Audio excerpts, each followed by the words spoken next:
everybody. Happy Monday. I hope you are getting your week started off great. This is going to be a pretty good conversation, I'm not going to lie. We're going to laugh a lot in this conversation, and we can't believe we're even throwing this out there, but we have Reeves and Lydia back on the podcast, and I brought Christian along, and we are going to be talking about sex. So, I'm really not this person. Actually, last time when you guys were on the podcast and we brought up this topic, I remember we were at church a couple of days later, and a lady came up to me at church and was like, I just can't handle it with y'all talking about sex, because I know y'all. And I was like, yeah, I know, for real. We can't handle it either. But this is why we're talking about this, because it really is an important topic, and we get floods of DMs, I'm not even kidding, asking us to address some of these questions. And we typically don't, because not just that they're awkward, it's just that there are boundaries. You know, you don't just want to talk all about that, and that's a lot of private things. But at the same time, I think that so many of your DMs, I just want to say, are such great questions. And even though we're not going to answer all of those questions, because like I said, I don't even think the context of answering some of those really deep questions about sex is right in the format of a podcast, that we don't know your story, we don't know your situation, we're not sitting across the table from you able to actually hear what your past is, what your present is, what your future is looking like, all of those things. And so what I do want to say though is, if you have a genuine question about sex or anything like that feels heavy on your heart, that you're actually really wondering what's right, what's wrong, then please go to a pastor, go to a mentor, go to a friend, and have that conversation with them, because these are questions that are worth being answered. These are questions that you don't want to leave unanswered. These are mostly questions that all of us have gone to somebody and asked in our own life. Actually, I think one of the most helpful things at the beginning of our marriage was having a pastor that we were able to call and literally ask these questions to. And I know that might even feel awkward, but man, like, pastors are equipped to do that. And so anyways, I just want to say, we're going to laugh, we're going to be goofy, we're going to be who we are, and we're going to answer to the best of our ability the things that we feel comfortable answering. But your questions are worth being answered. So go seek out advice. So Reeves and Lydia, let's talk about why we're talking about this, because when y'all were on the podcast last time, it was actually after recording the podcast that Reeves was like, hey, I actually think something's important to bring up. Circle back to that and just kind of give people, if they didn't listen to y'all's first podcast, why we brought up this topic in the first place. You start? Yeah. It is kind of funny, because we were talking yesterday before this podcast, and we were like, why did we end up getting there? Because the podcast that we were on a couple months ago was about Followers, which is the LA worship song. And then we ended up talking about sex. And I was like, how did that happen? That's kind of weird. How did we go from this to that? Because the song has, like, it just doesn't make sense. To do with that. It doesn't make sense. But we started talking about our relationship a little bit. And then I guess, I don't even know exactly how we got there, but we just started talking about our relationship. And during the actual podcast, like when we were recording it, we were saying, y'all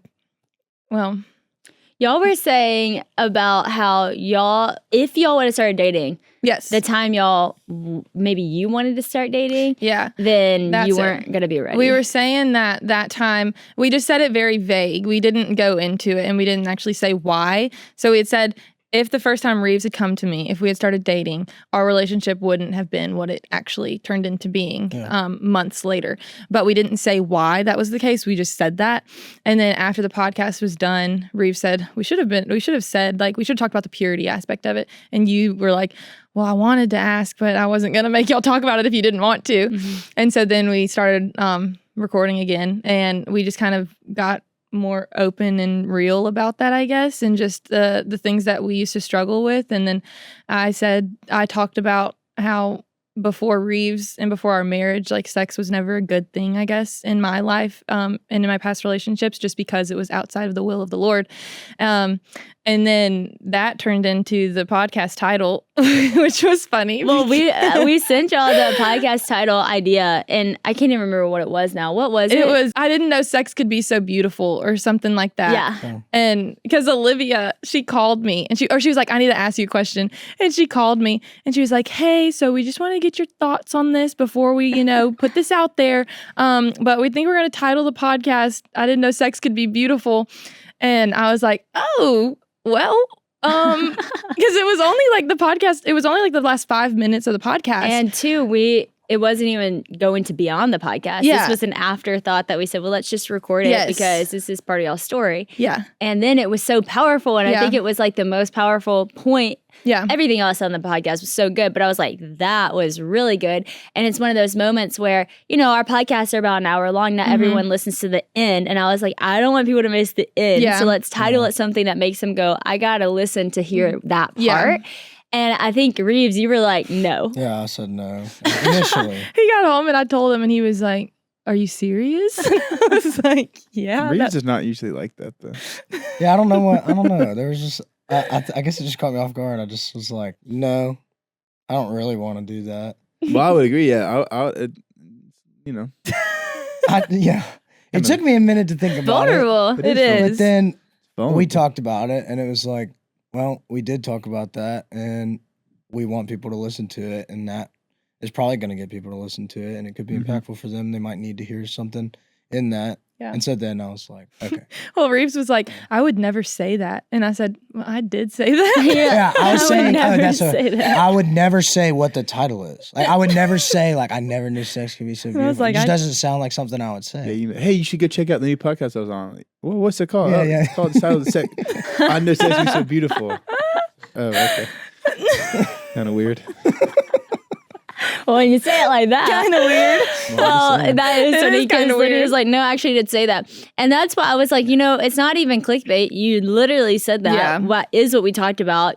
We want people to listen to that part because that was really, because those are the kind of things people don't say, Yeah. And I think the thing is, and we talked about this, why do we want to do a podcast on sex, even though it's awkward, is because the world talks about sex all the time. Yeah. That is not awkward. It's like, it's in every song, it's in all these conversations, it's on every TV show. And then sometimes the church, stays away from talking about sex because, it's awkward or it's this or that or whatever.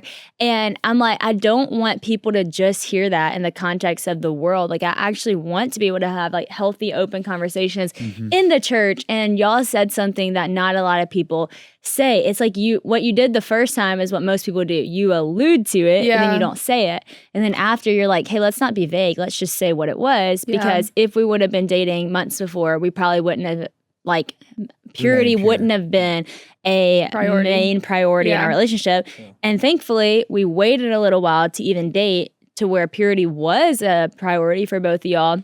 And then you're able to go into having a dating relationship like that, engagement like that, and then walk into marriage like that. And so that's why I think we want to talk about it, is because you guys hear it all the time anyways. And then y'all's questions were like, whoa, there is a lot of questions about this. Because after y'all were on the podcast and we titled it that was one of the biggest episodes of the year so far.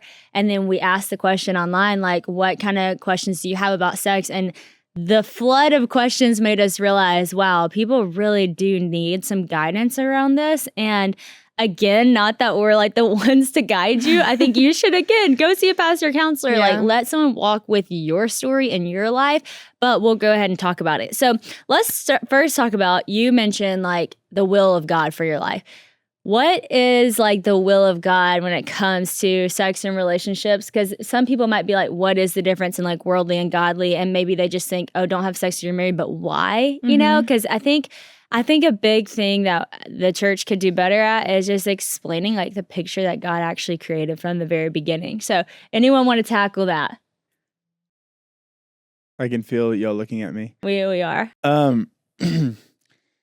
Yeah, I think in a sense of, because I think growing up, I think the church definitely harps on that idea of, wait till marriage. But yeah, there's really not a stipulation on why or what the benefit of that is. And yeah, like you said, culture pushes that so much.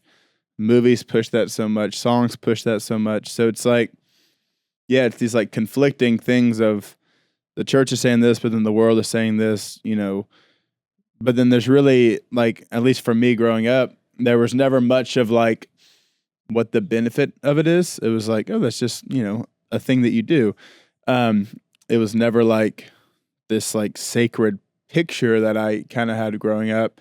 And yeah, not to blame the church, but I do think that the church can do a better job at, addressing those things rather than shying away from it, because it can be uncomfortable. It can be awkward. It can be, kind of weird to talk about it. But just from the standpoint of, godly versus worldly, it's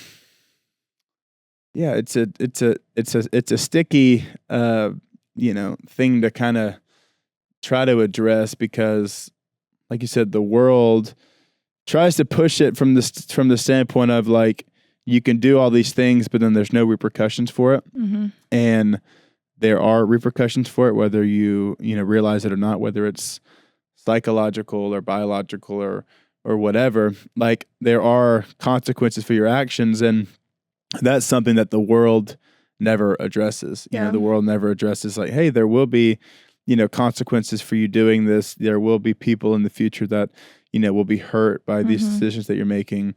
Your own body, you're like, outside of marriage, like, you're defiling your own body. And those are just things that aren't really talked about. So for me, growing up, when I had really wrestled with all that, it was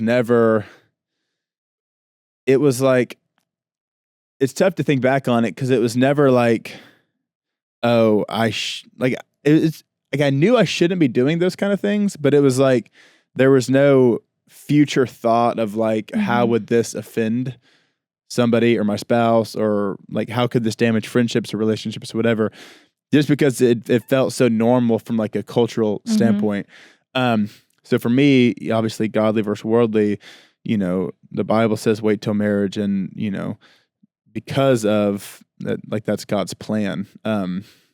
That's how relationships flourish. That's, people talk about soul ties and all those different things and whatever. But yeah, I mean, you're supposed to pursue a woman, and then you have sex when you're married, and it's become such a normal thing to not do that, to not wait for that.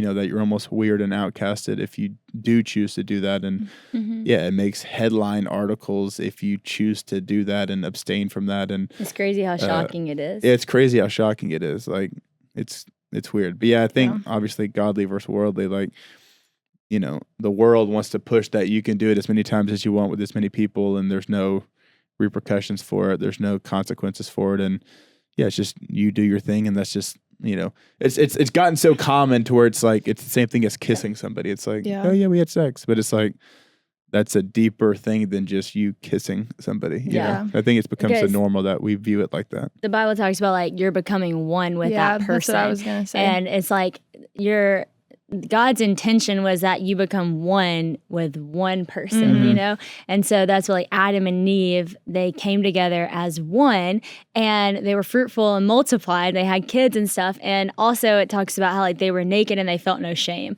Yeah. And I think that is like that's like a picture of what God had for sex, is that two people would love each other so much, they would become one together, what God joined together, let no man separate. And then out of that, being one with someone, they felt no shame, you know? And so I think opposite than that in the world is like, you have sex with all these people and you don't realize that like you're attaching yourself to them in some way or to some capacity. And then there can be a lot of shame from that, and there can be a lot of hurt from that. And like you said, like not just like mentally, but physically and like all the different things. And I think like when you think about sin in general, when it comes to like the Bible, I think sometimes when we say like, oh, it's sinful or it's a sin, then people just think that you're being judgmental or God's being so judgmental and trying to like not let you have fun. Like, what? We can't get drunk. We can't party. We can't have sex. Like it feels like, okay, fun sponge. Like, do you just not want us to have fun in life?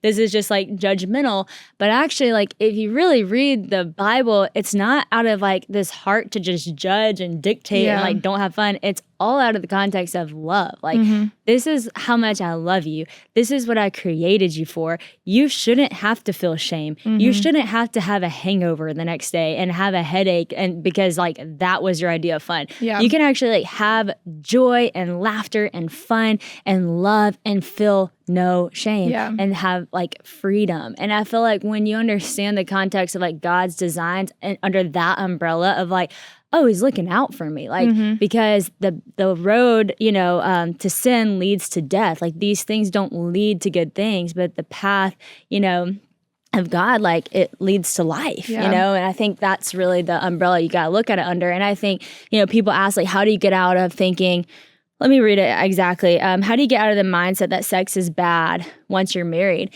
And I think that's the problem, is that we talk about, it's like before marriage, you think sex is bad, but sex was never bad. It's always, the design of sex that God created is always good. It's just outside of that design in marriage, it's wrong, it's hurtful. And so I think when we grow up thinking like sex is bad, sex is bad, sex is bad, then you get into marriage and you can't get over that idea that like you've always said it was bad, when you really have to say, no, the design that God created for sex in marriage is beautiful and it's good and it's always been good. But outside of that design, it's hurtful. Well, everything outside of what something is designed for is bad. It's the same fire analogy. It's like fire that's contained is great, but it's if it has no confinement, then it'll burn down the forest. So all context. It's all context for like, it's the same thing. It's like anything in its confinement for what it was created for is good. You can look at that with technology or whatever. Like anything that's built for this specific thing is intended for a good purpose. But then if you put that outside of what it was created for, then anything can become bad, so to speak. So. True. I totally get the struggle of whenever you go to sleep, but all you want to do when you get in bed is actually just scroll Instagram, but then that makes it harder to go to sleep. I get it. But rather than scrolling endlessly through social media, I have an idea for you guys that has helped me. That is open up the Abide app. Abide is the #1 Christian meditation app, and its users report lower stress, anxiety, and depression, and better sleep. Abide offers daily meditations based on scripture designed to draw you closer to Christ. They start at just 2 minutes long, so they can fit easily in any schedule and cover important topics like anxiety, addiction, and recovery, forgiveness, managing stress, and more. If you're looking for something other than television or scrolling to help you sleep, Abide also has Bible bedtime stories to help you drift off with your mind centered on the Word. Plus, they're great for adults and kids. Actually, that is what I love most about the Abide app is the bedtime stories. We play them for Honey most nights, actually. There's one called Pinky the Dolphin that we listen to almost every night. She loves it because it's the dolphin from Louisiana. But I mean, that has been like key to getting her to go to sleep. It's been so helpful. And then for me too, my mind is so restless at night. And so I'll turn on a bedtime story and it's amazing because by the time I'm at minute 2, I'm asleep. And I'm shocked because that is quite different if I'm scrolling Instagram. I can stay up a lot longer than 2 minutes. So it really is so helpful.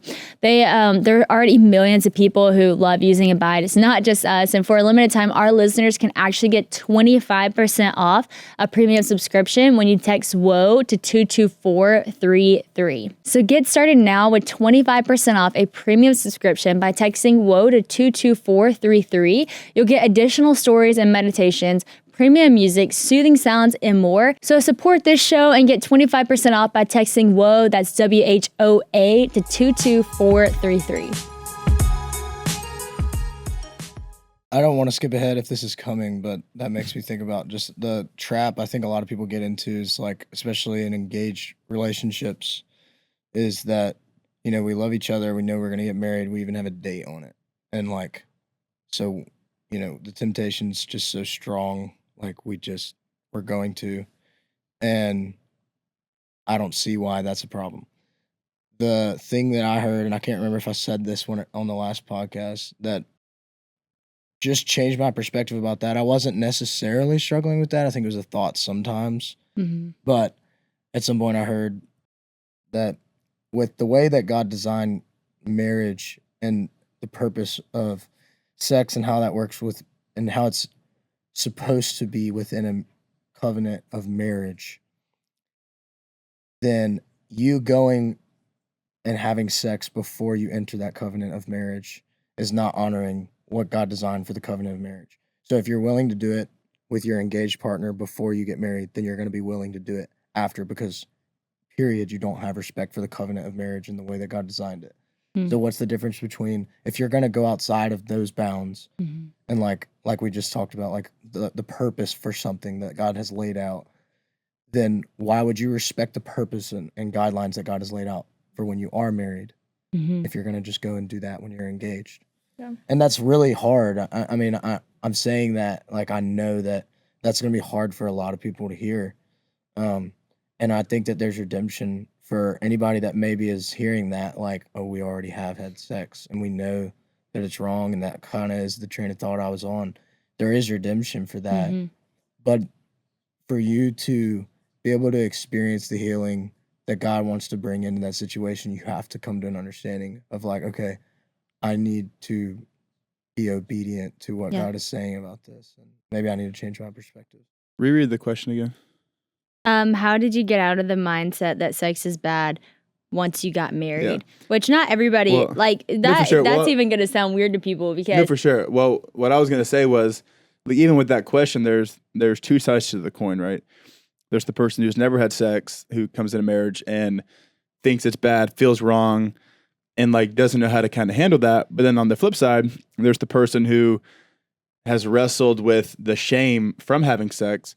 So when you do get in marriage and you do have sex, it's battling the shame of like indulging in something that you had felt shame for so long. So it's the person who has never done it that's kind of like, this is awkward. How do I do this? Like, this feels wrong.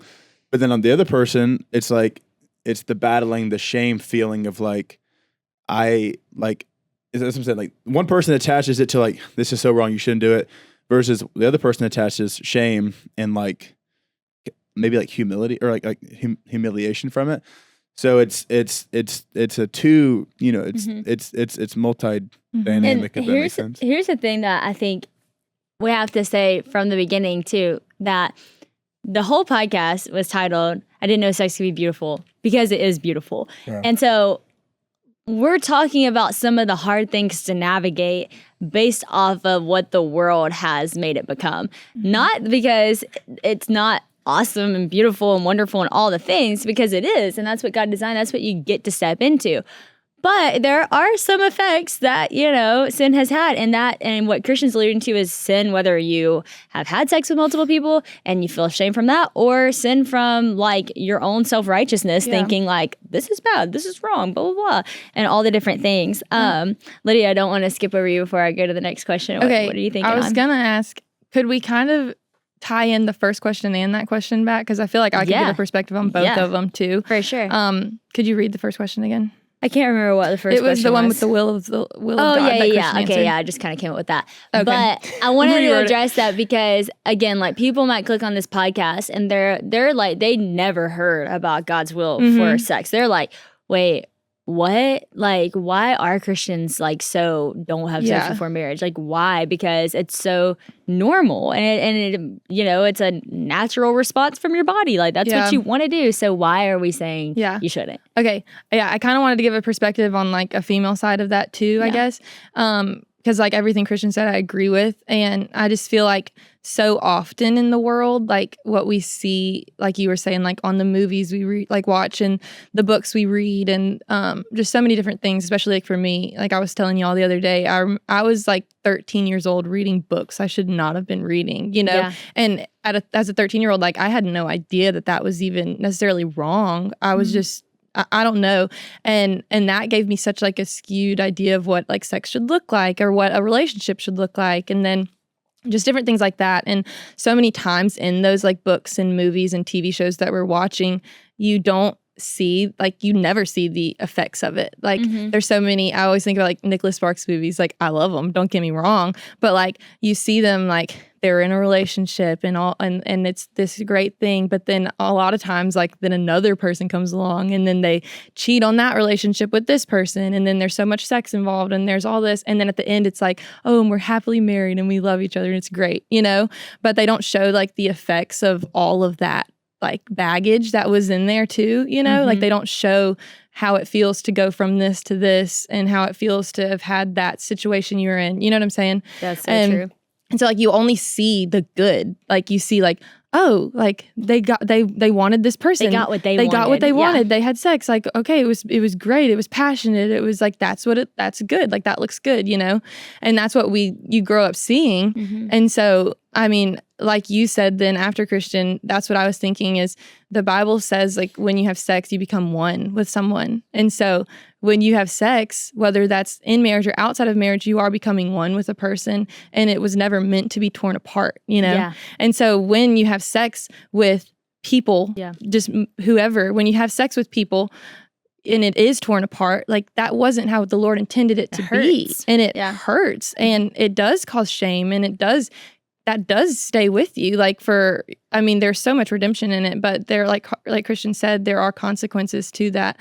And I just think that the Lord, he didn't want us to have to face that pain. And that's not a pain that we had to endure, you know? Yeah. And so when we do it, it's like in this moment, it seems good because that's what we've seen and that's what culture teaches. But then you don't see the after effects until it's your own life, like until you're the one living it. So and you're the one who became one with this person, and now they're not a part of your life anymore. And it's like, wait, like it's hard. This is hard. And like this was, and especially because I grew up in the church and I knew all of the things. And to a certain extent, though, like culture had become, or to a full extent, like culture had become what I believed more than what I was being taught in church even. And so I even got to a point where I thought sex was good, like even outside of marriage, like because I hadn't surrendered my life to the Lord. So it did feel good. Like it was what was right in that time to me, you know? And then I realized through that, and especially looking back, I can see there was so much heartache and pain the whole time, even in the midst of when I thought it was good, you know? So even true. when I thought, like I convinced myself this is good, this is right, there was so much heartache and pain the whole time. There was underlying shame, even if it wasn't at the surface, like it was still deep within me. And I know for sure, like when Reeves and I had a lot to, even when we started dating, I had to like rewire my brain almost to like how a godly relationship is meant to be without that aspect in it. Yeah. You know? Yeah. Like, and to learn how to be loved and to love without that aspect. And and that was just in our dating relationship. That was before marriage even. Yeah. Like having that huge shift in mindset was so much because you're just taught that without that, like there's something missing, I feel like. And that's how I had felt is if I wasn't like, that was how I felt validated. That was how I felt, you know? And then in a godly relationship to learn like that is not like what the Lord intended for me to feel or to like felt like I was needed for. Like I wasn't needed for that anymore. Like I was just desired because of like who I am as a child of God, not for what I could give, you know? It was just like huge. I think that's what's so huge when people say like, is it worth the wait? I think it's like those kind of things are so worth it because you get to love each other without giving each other something that is not really, because sometimes I feel like, if I just have sex, then they'll stay, or then they'll like me, or then I won't have to worry about them looking at other places or whatever. But to like go, you know what? We're actually going to fall in love with each other, and that's going to be strong enough. That's going to be even stronger than like a physical connection. That's going to be like a soul connection because we actually love who each other is, and then you trust that person so much more. And I think shame, like when we talk about shame, it's not just like physical shame where you're naked and you don't feel shame, like you don't feel embarrassed. It's so much more than that because you can get to the place of like you said, having sex outside of marriage and thinking this is good, this feels good. You're not feeling shame, you're feeling confident, you're doing the whole thing.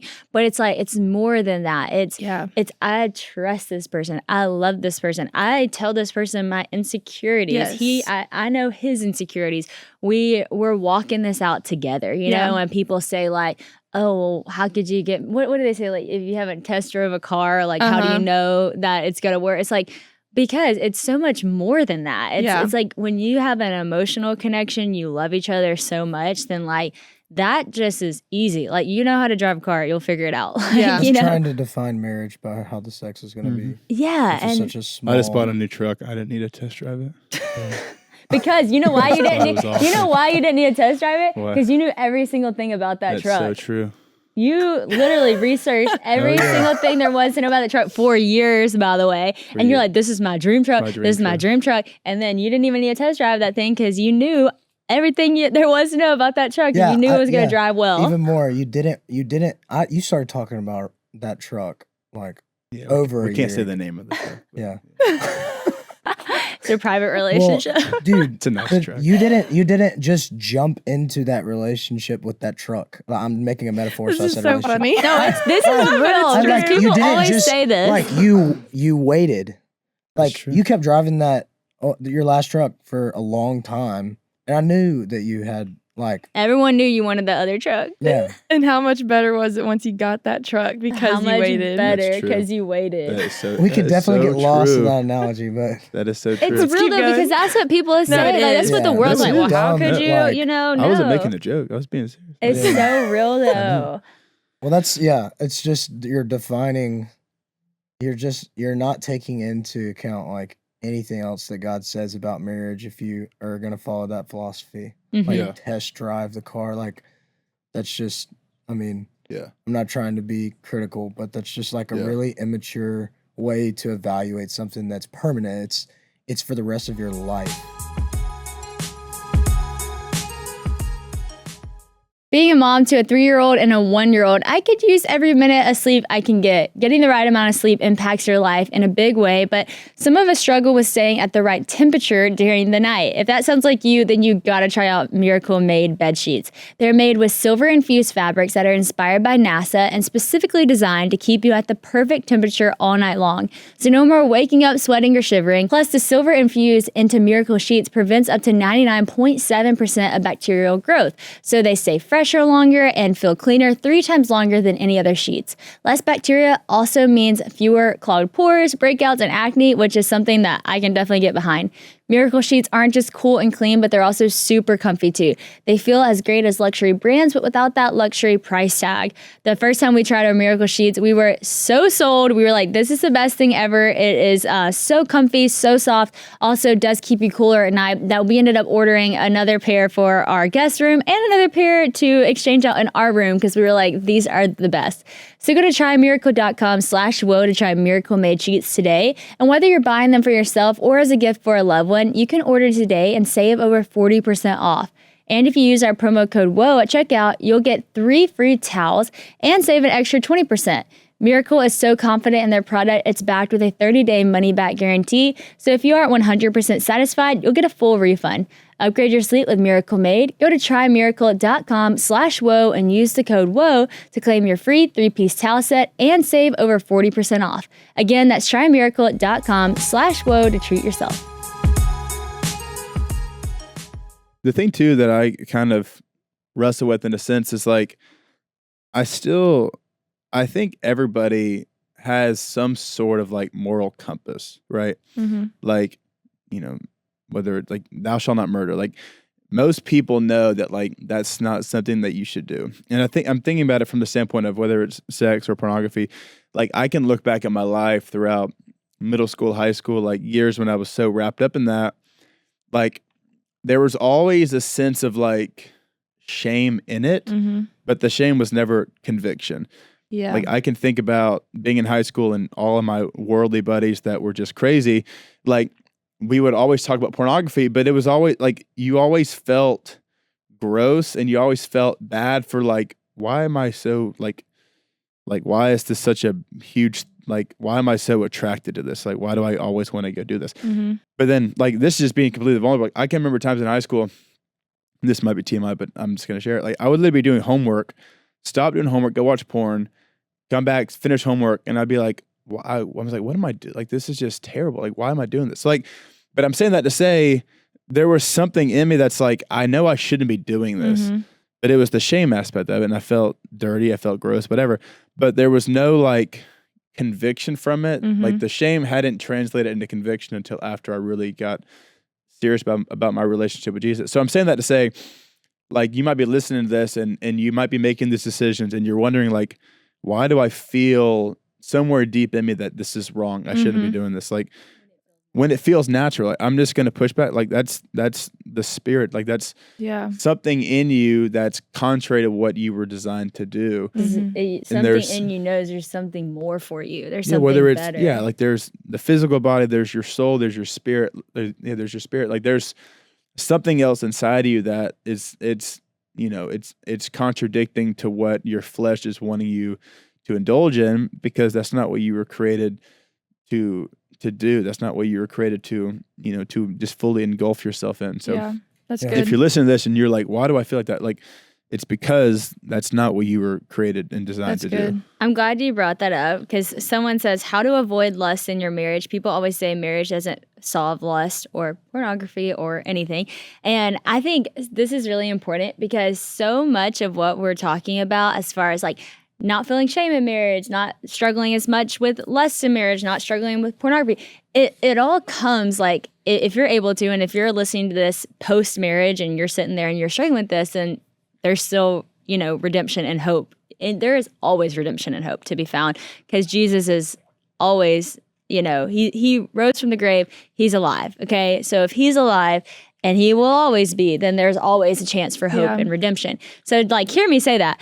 But a lot of what we walked through, like we found freedom in this before we got married, and got to a good place with this before we got married. And these were all things we talked about openly. I don't know about y'all, but I assume so. We talked about this so openly before we even got engaged, that by the time we got married, because people were saying too, like, was it awkward on your wedding night? It wasn't awkward on our wedding night. It was awesome. It was like, oh man, so worth the wait. This is so beautiful. This is God's design. We had an amazing, that's all been amazing in marriage. But a lot of that was because we talked a lot about that before we got married. We dealt with a lot of that before we got married. That was hard to do. That was uncomfortable at times. That was hard to hear from both ends. But it set us up really beautiful for marriage. And so I think like the more honest you can be before marriage, the better marriage you're going to have. And the more open you can be before marriage with confession, whether that's to your friends, to the person you're going to marry, to a counselor, man, you're going to be set up so much better for marriage. And so like, you don't struggle with it as much. Or if you do, it's just open. It's not hidden. Because I think that's the biggest thing, like not hiding anything. Yes. Because hiding things, you will tend to continue to hide them and dig a deeper hole. But when it's open, it's just out there. And you're going to struggle, but you confess and you move on. Yeah. That's my take. Yeah. Yeah. No, you have to have people in your life that you can confess things to and, repent of things with, and even to seek advice. I mean, because marriage is difficult. It's not easy, especially when you throw kids into the mix. And if you don't have people that you can call that can relate to the season that you're in, or maybe that are older, mentors that can speak into you, you are going to wrestle with some of these deeper things more if you don't have anybody in your corner that you can ask advice from, or you can call and confess things to. So even moving from, dating to engagement to marriage to now having kids, like you have to have people in your life that can speak into these seasons that you're in, or else, hidden things, we'll say hidden, if you don't have people that can relate to where you're at. Like confession is like key. They have their confession time with the guys, and we have our confession time with the girls. And like, it is so important that you have people that you can be honest, because the thing is, in marriage is like, same outside of marriage, you're living, so you're human, and you're gonna mess up, and you're gonna fail, and you're gonna have days where you're like, hey, this is just hard. And I remember when I went to the girls and was like, I have struggled with lust, and it feels so ridiculous to say it. I'm embarrassed to say that, and y'all help me. And then I talked to Christian about that. He's like, do you know that I literally have an entire podcast where I confess that and talk about that and lead people from that? Like, of course you can talk about that with me. Yeah. And it's just been something that didn't actually have a grip on me, because the minute it started happening, I was like, I'm going to tell my friends, I'm going to bring it to light, I'm going to talk to my husband. And there was freedom in that, And so I think that, confession is so important. And so I wanted to give y'all a chance to talk about that too. And then I have a follow-up question that I think is really good. Yeah.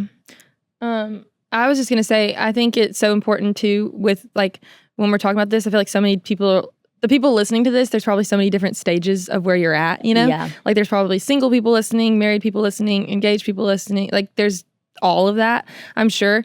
And I don't know what, like, we don't know what the relationship they're even in looks like. Exactly. And so I would also, like, with what I'm about to say, like, because of how I was pursuing the Lord and Reeves was pursuing the Lord, like, that's why our relationship was how it was. But I'm very thankful, even for in our dating relationship, he really was the one who was, like, he led with that in the sense of we are going to be completely open book and honest about everything, pretty much, because I really struggled with that. And so again, for people who are listening who did mess up before and who have messed up, that was having sex before marriage, that it messed up a lot of me. Like, it messed up a lot of, like, how I, like, addressed things, it was just the relationships were just wrong. And so they were handled wrong in every way, you know? Mm-hmm. And so then being in a relationship where that wasn't even a factor, it was like, I don't know how to handle things correctly because I was handling them all wrong before.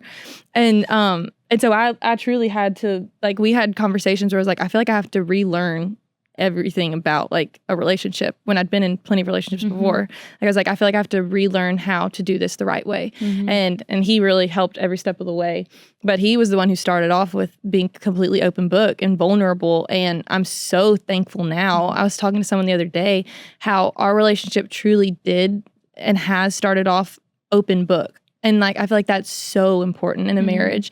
And it just is so, because it's just not, you're not meant to carry things on your own. Like, you truly are one. And so, like, you should feel the comfortable space to be fully open with your person, you know? Yep.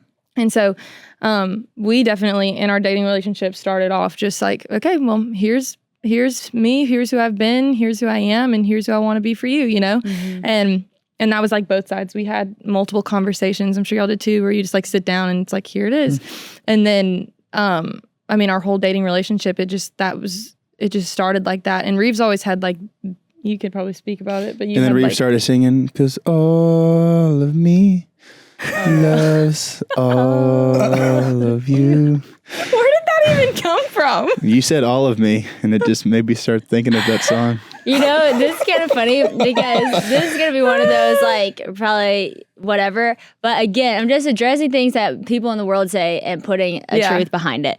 People say, like, you know, after you fight, like, the sex is the best. You know, it's like, oh, yeah, after a fight or whatever. But I really actually think the truth of that is that when there's vulnerability and honesty and openness, it leads to better intimacy because you're not trying to be intimate with someone that you're hiding something from. And if you're hiding something from, like, that will be felt, you know? And so I think when you're open, when you're honest, it does create a better intimacy because that person knows you fully and loves you. And so when you confess, sometimes you think, this is going to be bad. And it might be hard. You might have a genuinely, like, hard conversation and it might lead to a fight or whatever. But those things lead to greater intimacy because they lead to you knowing that person more, trusting that person more, loving that person more.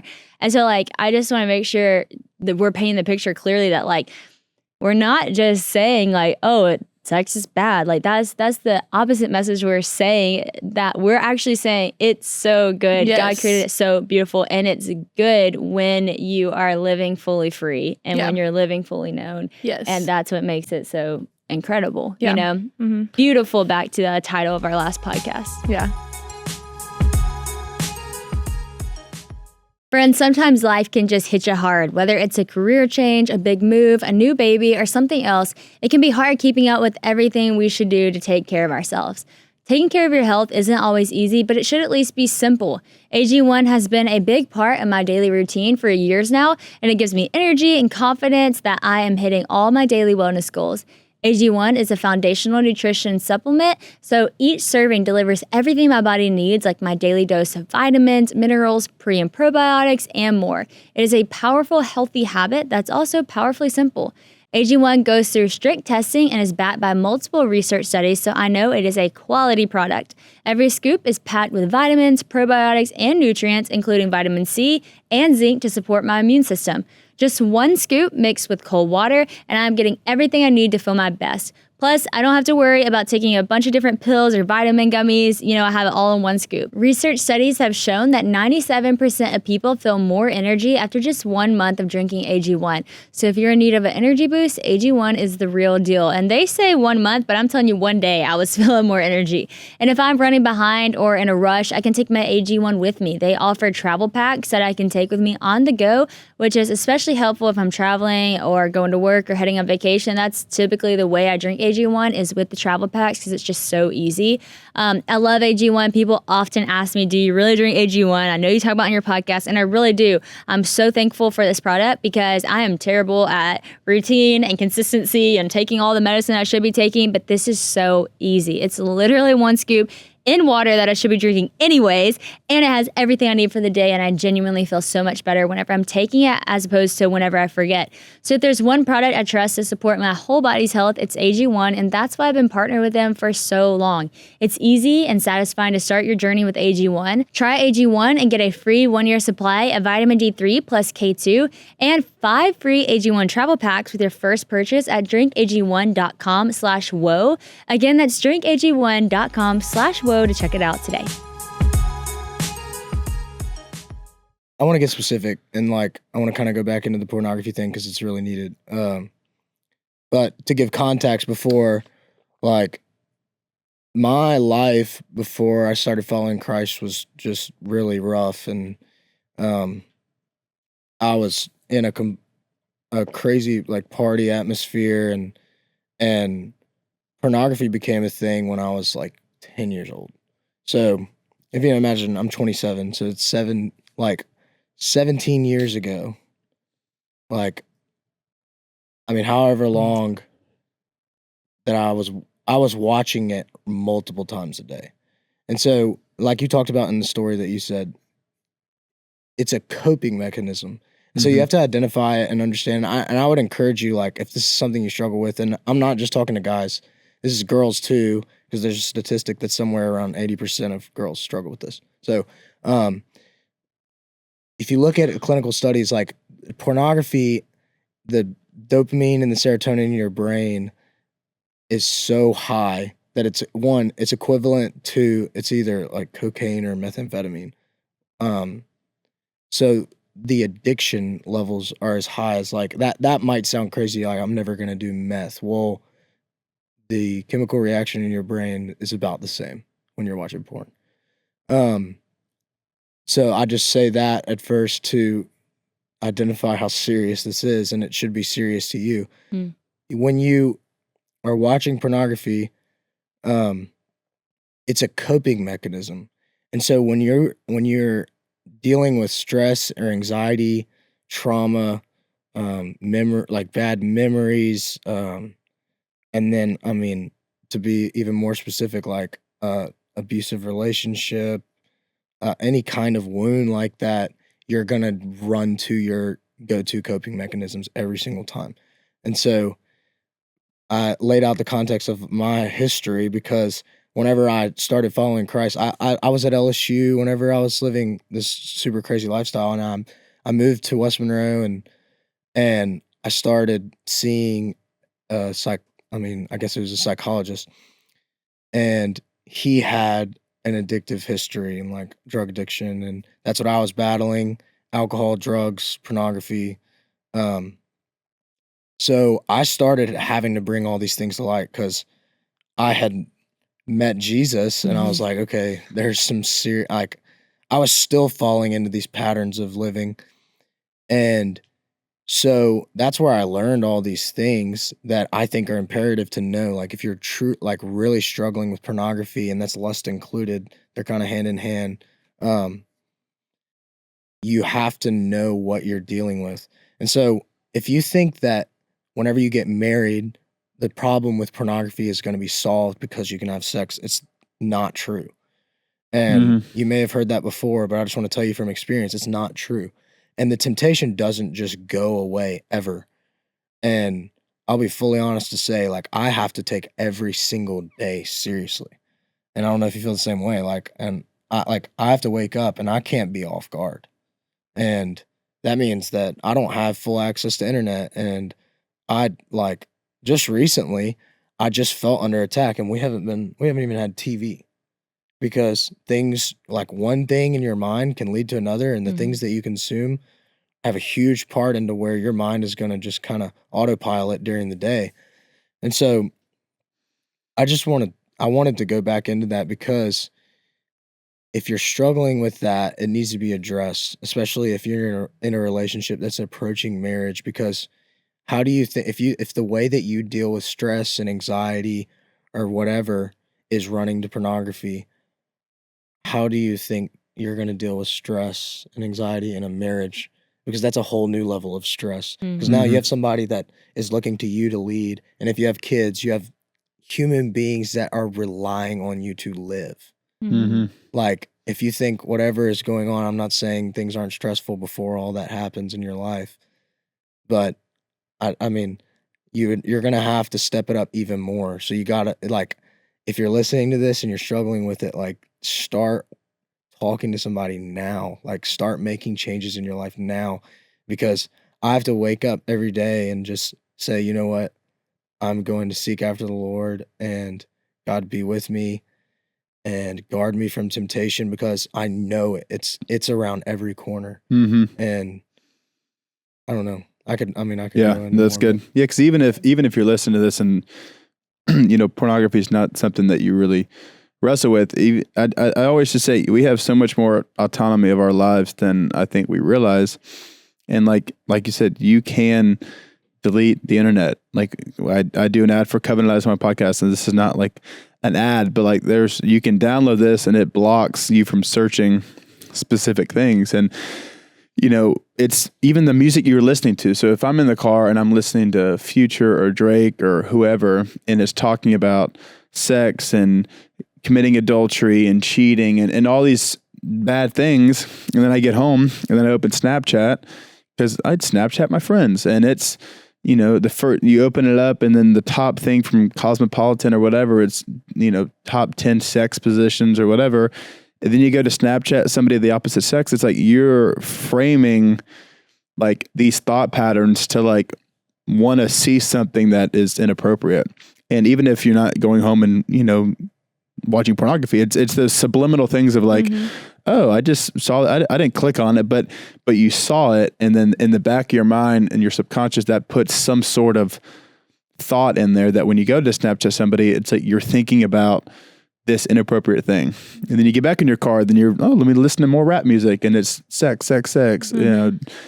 smoking weed or getting drunk. And it's like, all these things that it's a slippery slope. And then you look up, and then you are fully, engulfed with pornography, and you can't defeat that addiction. And a lot of it, at least for me, started with things like Snapchat. It started with, just seeing things that I shouldn't have seen. Is making me think of Matt Chandler's quote, which is kind of brutal but true, where he talks about, he's like, if you have a little cub, like a little lion cub, he's like, you might think, oh, this is a little cute little lion cub. He said, no, you go out. He said, if you're living with a lion cub in your house, you got to go outside and you got to kill that lion cub, because if you don't kill that lion cub, even though it sounds brutal, that lion cub is going to become a full-on lion who's going to be living in your house, and you're going to be under attack of a lion you welcome in and like nurtured. And you could have killed it when you could have killed it at the beginning, because it was always a threat. It just didn't present itself as a threat at first. And those are the things I think, like Snapchat, like pornography,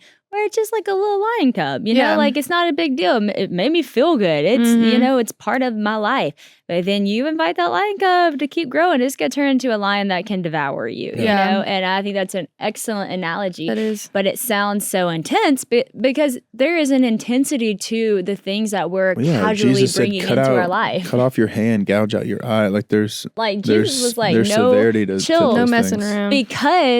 Because of what is at stake. And that's what you're saying. You're like, it's not, we're trying to be so serious and like be like, oh, womp womp. It's like, no, we're saying this because there's another person you genuinely love and care for. They're children that you're trying to raise. There's Yeah. a future and a legacy you want to leave. There's dreams and passions in your heart, and these things will take you out. Like Yeah. they'll take your marriage out, they'll take your family out. And so that's why you can't just be like, oh, don't be so serious about things. Like, no, actually, these are serious things Yeah. that you want to take seriously, because if you do, and if you get a handle on it, man, you can have a great life, like a fruitful life that God intended you to live in. But you got to be intentional. You got to throw the TV out sometimes. You got to delete the internet. You got to do whatever you need to do to get it under control. There was a question that I do want to talk about, because I think this is really good and speaks to the fact, and we were talking about this the other day, like, we are visual people, and we actually need to give our minds credit for the fact that we can visualize things and think so deeply about things. I mean, our minds are like incredibly powerful tools. And so that's why you got to be really careful about what you talk about, what you think about, what you listen to, what you watch. And somebody asked the question of, what's your take on discussing sex openly with your friends? And I want to make sure we have a clear distinction between like confessing things to your friends and then talking about sex openly with your friends. And this is why even for us to do this podcast, we're like, okay, how do we do this? And we all went to lunch before and talked about just kind of the boundary lines and stuff, because I really do not believe you should talk openly about your sex life with your friends. My take is like, that's a no. It's just weird. Because one, it's weird, but two, it opens up the door for so much comparison. Yeah. It also opens up the door for the fact that our minds are incredibly visual. And like we talked about, if somebody tells you something that they're like, oh, last night, whatever, then like, what you gonna be thinking about last night for them? And I'm like, I actually don't want to think about that. Thank you. And I don't need that visual, And then also like there have been people who have just like told me so openly about their sex life, and like I didn't ask for it, but now all of a sudden every time I see them, all I can think about is Chill, like girl. what they said. Chill. Well, I'm just saying, like, is that not true? I'm just Have you ever experienced that? Yes, Is it true? it is true. So I know I'm the one hanging out on a limb here, being No, vulnerable. you're not. Yeah. But it's like, I think that's why you shouldn't do that. Because No. I just think that it's not that it's supposed to be sacred. I agree. It's supposed to be between you and that person. Well, it's two things. It's bragging about it, but then it's also like saying like you're not getting enough of this. But it's visuals both ways. It's like oh man, last night was crazy, or it's like, or you could be like complaining about what you're not getting, kind of thing. So it's like just don't talk about it. It's both ways. I think it's honoring your spouse. I agree. I think because it goes back to what culture 100% talks very openly about all sorts, like everything about sex, and in detail. And so I think it goes back to that, because like if you're living in the world, like I'm sure every worldly couple probably goes around and talks to their friends. And because I mean, I did, like, I know I did. And I know the boyfriends I dated, I know they did. Like, you talk about your sex life, and because it's like, you're not honoring one another. Like you said, like it's not a God honoring like relationship. It's something to flex. It's something to be like, hey, look at what we did. It is. It's like, it really is. And so it's so different when it is a God honoring relationship, because it's like, this is so like, this is us. Like, this is for me and you. Like, this isn't something to brag about, to complain about, to anything. Like, this is our marriage, our life. Like, this is for us. And that's like a beautiful thing. Like, it's not for other people's eyes or minds or ears. Like, and like you said at the beginning, I mean, there is a time where maybe you have questions like the ones on the paper that you do bring to someone that you trust from across the table, but it's not in like a comparison way or like a just conversation over coffee. Like, if you actually have a need, like, yes, It's bring different. it to someone that you trust, but it's different than just like, it's not like, it's not respecting your marriage when I feel like when you just are like, Well, I think it kind of goes into like, no, it's true. It kind of goes into I want like, a meme of just that. it goes into like the modesty thing too, because okay, this is like so countercultural, but like for me, I remember genuinely 18 years old, me, okay, this was maybe a little bit before, maybe 17. Like, I was really wrestling with I actually like wanted to flaunt my body because I felt like if I did, I would get attention. Yeah. And I thought if I did, I would have a lot more followers. And if I did, now I didn't do it because I have so many people in my life who would literally have like shut my Instagram down, which I'm thankful for. But at the time I was like, okay, if I did this, I could probably be like really popular, you know? And I remember like being so tempted to take pictures of myself, you know, honestly. But then I would be like, okay, I don't need to do this. Like, I feel like conviction, or honestly, it was maybe not even as much conviction as like, what if I get caught and then I'll get in trouble? And then like, what if it's blasted all over the internet? And I really don't want that to happen. But then part of me kind of like, you do, because you feel like that's working for other people and you see the attention they get and it's like, cool. And so I think that like with our culture, that's like flaunt your body, brag about your sex life, brag about how many people you've had sex with, like, because that is cool and that is this amazing thing.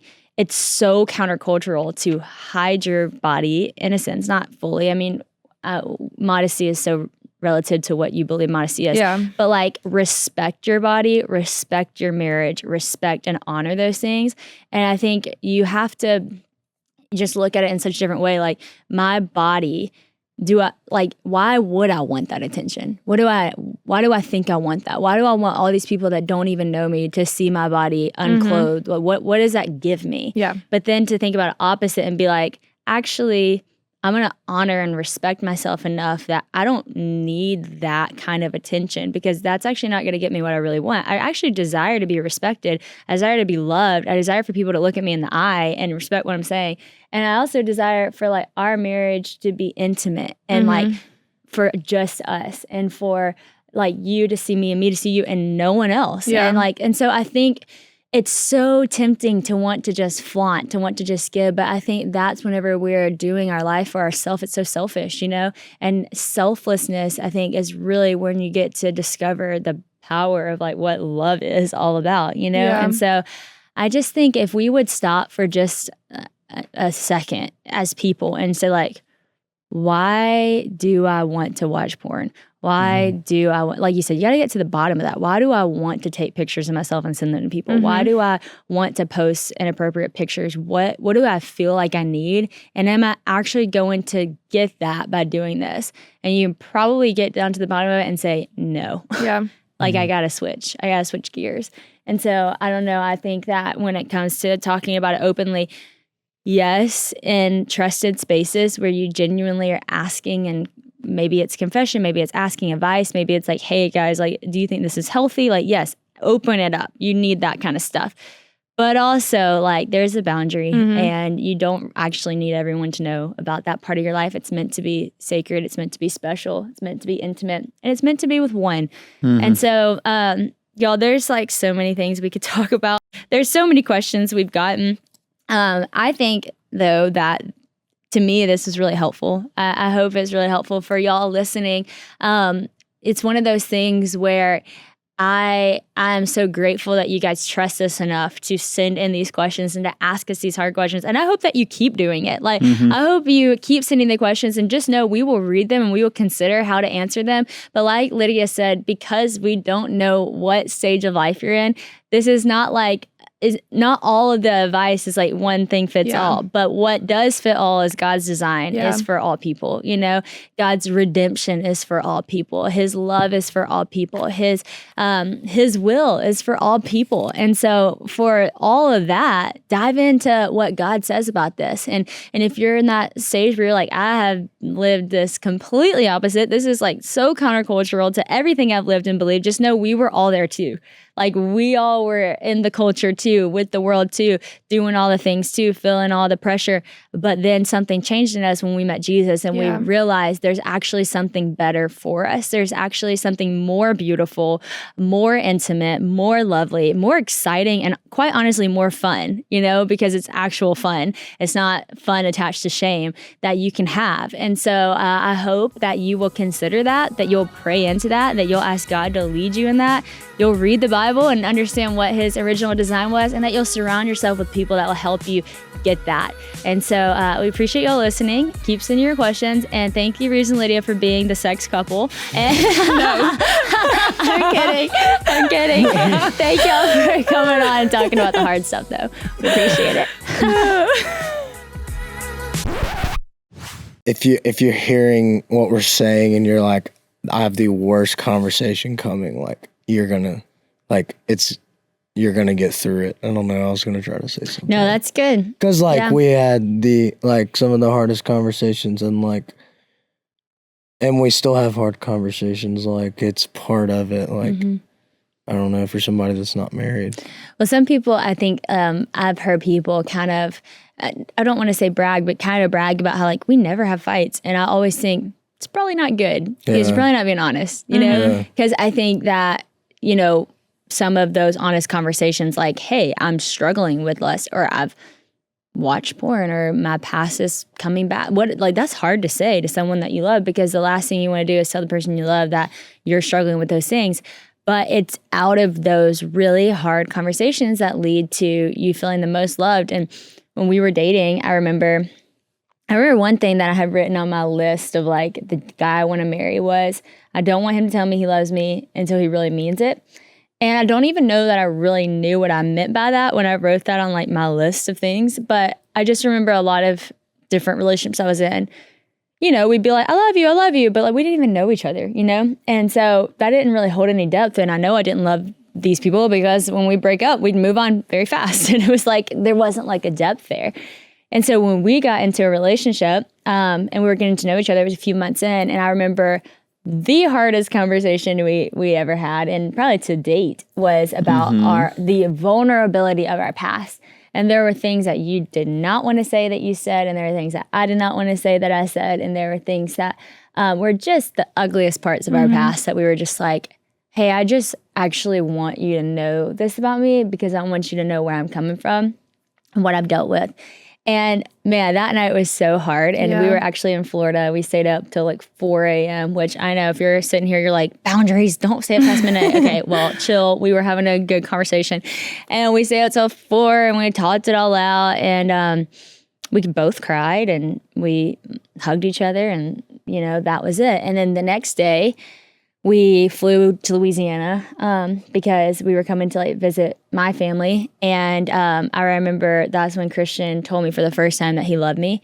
And it was just like the best moment ever because I knew like, oh, you actually love me because you know the worst parts of my story. And now you're going to say that. And I was able to tell him I love him back. And like for us to be able to tell each other we love each other after fully knowing each other was like the coolest feeling ever. And it's something I never experienced with anyone else, you know?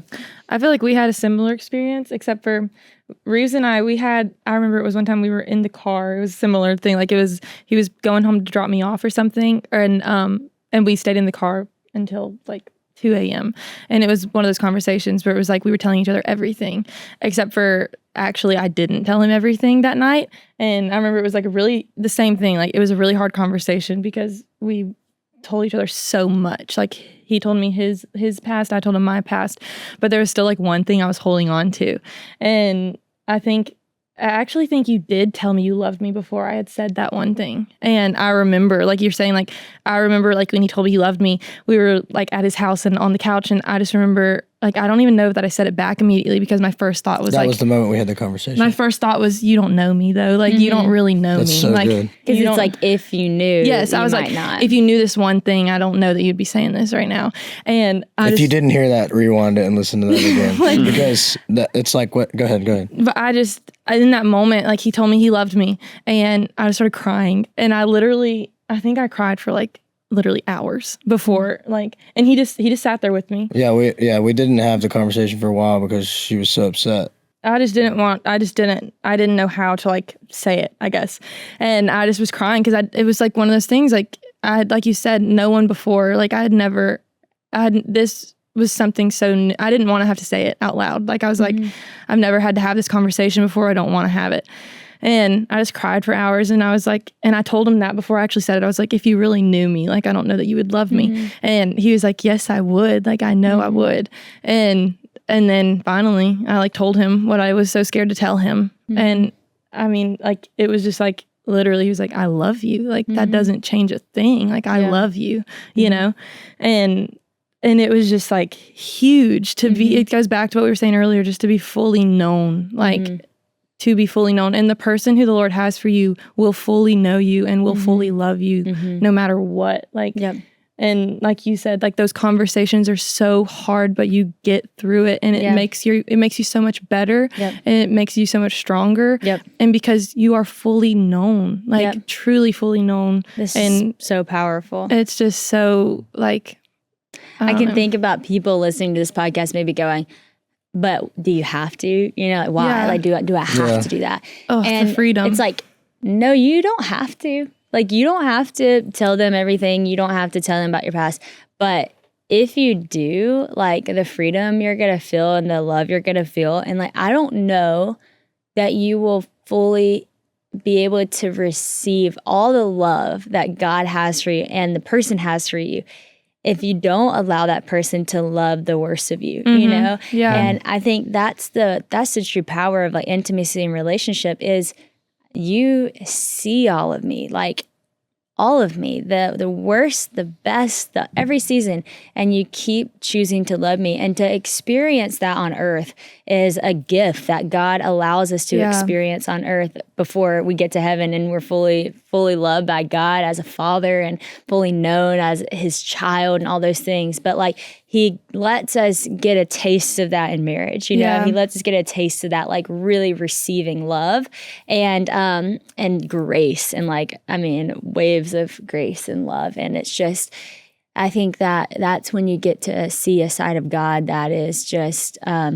it's such a gift. Yeah. It's a gift. And I mean, I guess you don't have to, but if you don't, it's eventually going to come to the surface as a problem. If you're going to marry somebody and hold something from them for the entire length of the marriage.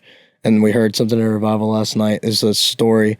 The pastor's daughter had tonsillitis and knew that she needed to get her tonsils out, but she was scared that the surgery was going to hurt. And he said, well, do you want it to hurt now at the surgery, or do you want it to hurt forever? Because it's not going to go away. And so, like, my thing is that, you know, like Matt Chandler says, if you're 99% known, then you're not known. You're unknown.